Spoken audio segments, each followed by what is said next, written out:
सब तो पहले मैं श्री अकाल तख्त साहब के जथेदार साहब का दिलों धन्यवाद करता,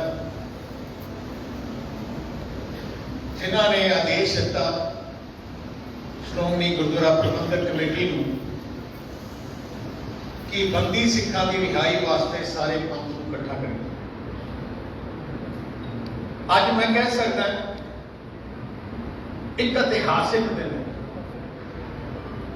मैनू आप सियासत विच तकरीबन 25-26 साल हुए हैं। अज ऐसी जथेबंदियां, ऐसे शख्सियत, ऐसे लोग इकट्ठे हुए हैं एक प्लेटफॉर्म से जो अज तक नहीं हुए।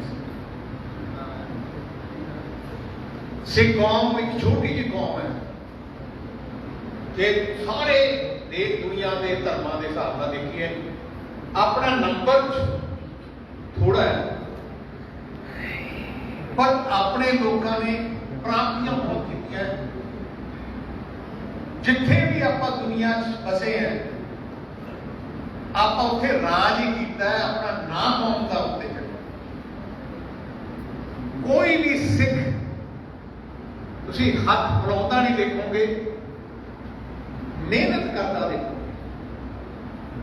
आ एक बहुत बड़ा आपको गुरु महाराज ने गुरती ले लो, वर मिले सेवा का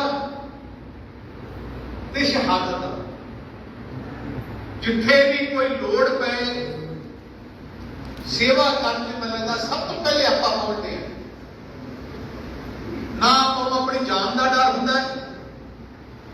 हुण कोविड की बीमारी जो सी, लोग अपने घर वड़ गए सी, सरकारां फेल हो गई, पर अपने भैन भरावां ने, अपने जथेबंदियां ने ना परवाह करते हुए लंगर सेवा तो लैके, ऑक्सीजन सेवा तो लैके जिथे जिथे लोड़ पई आपां कीती। कल्ले अपने देश नहीं, दुनिया के वक्-वक् देशों जदों भी कोई समस्या आती है, सब तो अगे अपने सिख भैन भरा होंदे।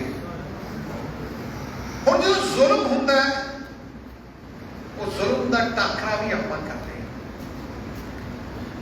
अज जब आप इकट्ठे हुए हैं बंदी सिखा की रिहाई वास्ते, आज जो बंदी सिख है इन्होंने कोई जान के, या मेरा मतलब है कोई ऐसा काम नहीं किया। उन्होंने जो उस समय का माहौल सी, जुर्म देख के अपनी कौम के 84 के अंदर कतले जो होए, जो टैंकों के ऊपर दरबार साहब के हमले होए, उस सिचुएशन इमोशन जड़ियां कौम दी इमोशंस है, उन्होंने इमोशंस करके उन्होंने कदम चुके। सजा हुई, सजा पूरी कर ली, एक बार भी कोई चू नहीं किया, ना कुछ किया। एक बहुत बड़ी शक्ति है। देखो 27 साल अपने भुल्लर साहब 27 साल, साथ गुरदीप सिंह खेरा जी 32 साल, जगतार सिंह हवारा जी 26 साल, राजवना साहब 27 साल। मैनू एक पहली बार मौका मिला राजवना साहब मिलने का जेल च। मैं पिछले पटियाले गया सी, पहले तो हम मिल नहीं दिते। पहली बार मैं उन्होंने चेहरे से जिवें चढ़ती कला का स्नेह होंगे ना, हौसला होंगे, यह लगता ही नहीं सी कि 26 साल हो गए, 27 साल हो गए। 27 साल एक 8 बाय मतलब 4 फुट के सैल में रहना, 28 साल ते फिर भी चढ़ती कला च रहना, कोई डिमोरलाइज नहीं होना। तो उन्होंने यह भी फिक्र पता नहीं कि कदों छुटना है। देखो जो 30 साल के सी, 25 साल के सी, अज वो 60 साल के, पूरी जिंदगी वड्डी गल है। देखो उन्होंने परोल भी नहीं दी गई। परोल भी मैं लगता एक राइट है, एक हक है, जो लीगल राइट है, तो हक है, पर परोल नहीं दी जाती। तो कले देश के कोने कोने अपने सिंह उन्होंने जेलों रखा है। अज इस कतरता च भी बहुत ऐसे सिंह है जिन्होंने बंदी किया गया। उस माहौल के दौरान मान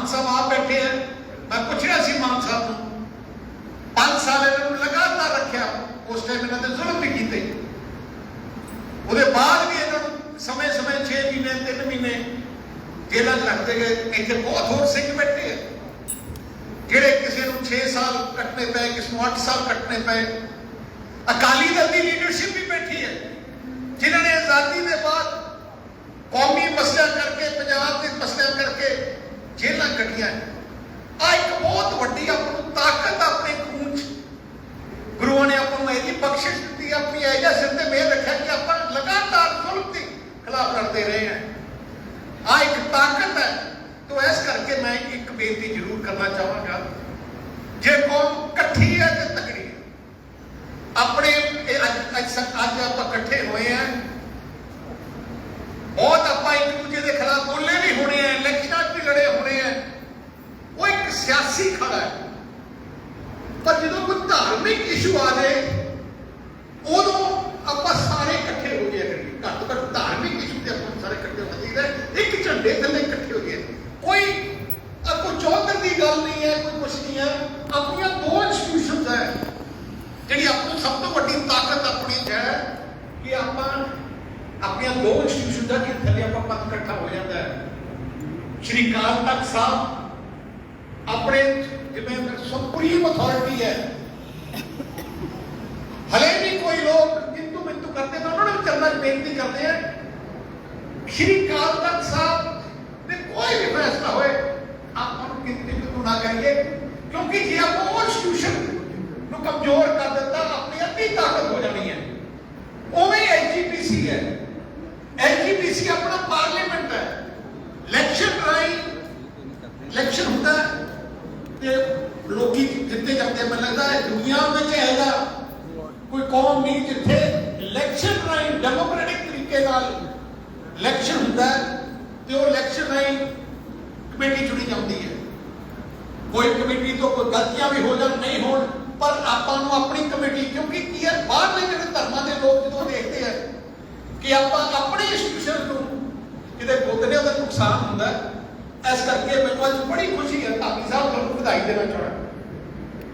देखो अज सही वेले ते अज पंथ इकट्ठा होया, सही वेले सरना साहब बैठे हैं, नवीन टीके जी बैठे हैं, मतलब वक्त जथेबंदियां बैठी हैं। मान साहब तो मैं नहीं दिता, मान साहब का मैं पहले कहा जो मैं ना बड़ा सत्कार करता है। देखो भावें साढ़े पोलिटिकल सियासी कोई मर्जी मत में हो, पर इन्हों की सीनियरिटी, इन्हों की जो कुर्बानी, इन्हों की जो लड़ाई वो आप सारे सत्कार करते हैं।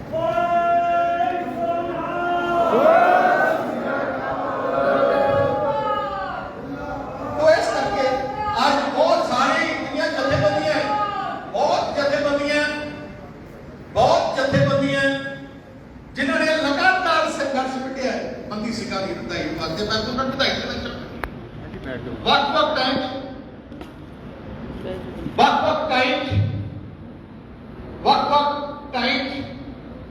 हर जथेबंदी ने कुछ ना कुछ योगदान पाया।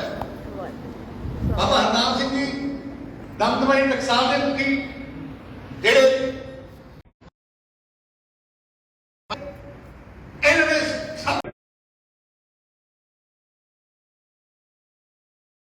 होके लग जाना, अज बहुत महापुरख बैठे हैं। तो इस करके जी अज की मीटिंग है, मैनू लगता है ऐजा सनेहा अज तक नहीं गया होना पंथ के देवता का जिहड़ा अज गया। तो मैं चाहना कि आपां आ सनेहा पक्का ही रहे कि आ कौम ऐसी है, भावें एक दूजे नाल सियासी लड़ाई दुनिया मर्जी हो, पर जो धर्म का मसला आ जाए एलजीपीसी के झंडे थले, क्योंकि आ अपनी शिकायत तक साथ एलजीपीसी के झंडे थले आप इकट्ठे हो जाए। देखो अपनी ताकत है।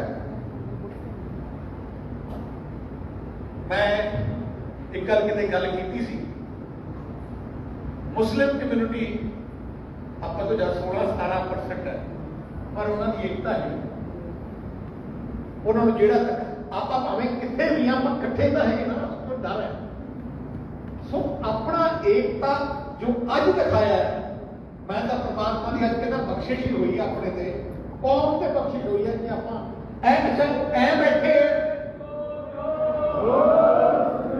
अच्छा निकल हो रहा है जो एजेंडा उस एजेंडे के बाहर कोई नहीं गया हमें बहुत बड़ी खुशी है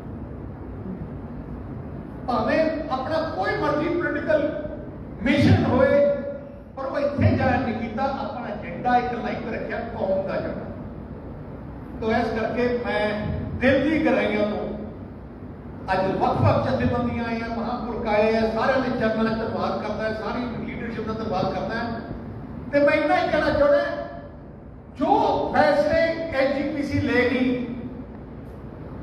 जो प्लान एसजीपीसी बनाएगी श्रोमणी अकाली दल अखां मीच के असीं वो प्रोग्राम में हिस्सा लवांगे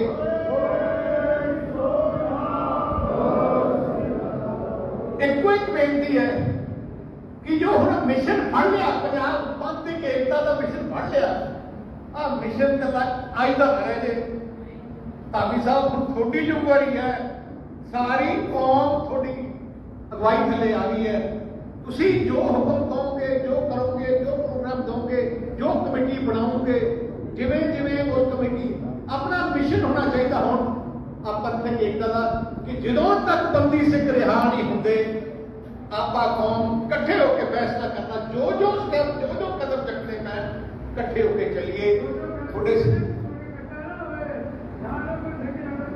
तो इस करके अज तक चढ़ती कला दसया गया है एकता का इकट्ठा दसया गया है मैं सारे लग लग बधाई देना वाहिगुरू जी का खालसा वाहिगुरू जी की फतेह